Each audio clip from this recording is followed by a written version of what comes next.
Starship, the biggest and most powerful rocket ever built, lifted off from the SpaceX launch site in Boca Chica, Texas.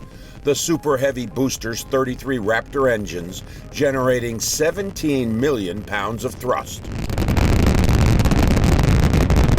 This was the second flight of the uncrewed spaceship. These were the first anxious moments. We are T-plus 40 seconds into the flight of Starship. 33 Raptor engines powering the first stage. Power and telemetry nominal. We've heard power and telemetry nominal call out. We're heading downrange over the Gulf of Mexico. Would it make it past a moment of reckoning that came during the first test flight back in April, when the entire stack began tumbling 3 minutes after liftoff? For this test, unlike the first, the engines on the upper stage Starship ignited while the booster engines were still firing, called hot staging separation. And it worked. Stage separation. Boost bank startup. The upper stage Starship successfully separated from the booster and headed toward what SpaceX calls almost orbit. The booster was supposed to splash down in the Gulf of Mexico, but didn't make it. And as you can see, the Super Heavy booster has just experienced a rapid, unscheduled disassembly. Starship, just a dot in the sky, flew for about another 8 minutes. SpaceX founder Elon Musk watching with the team at launch control. Starship was supposed to partially circle the Earth and splash down in the Pacific Ocean. Not to be.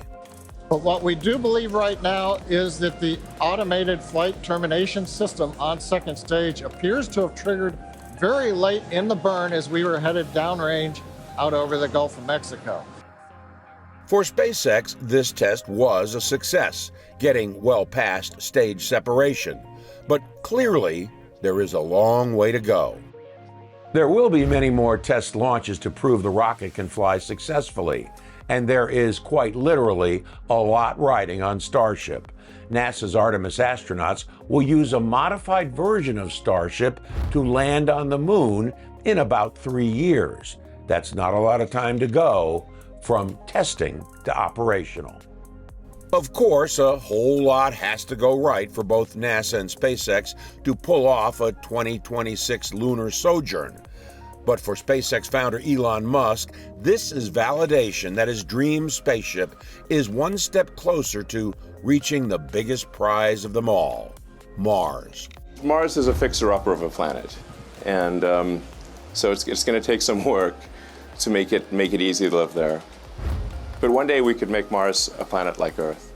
Musk believes Starship will be the vehicle that takes humans to Mars to colonize the red planet. Musk thinks humans could be on Mars before the end of this decade.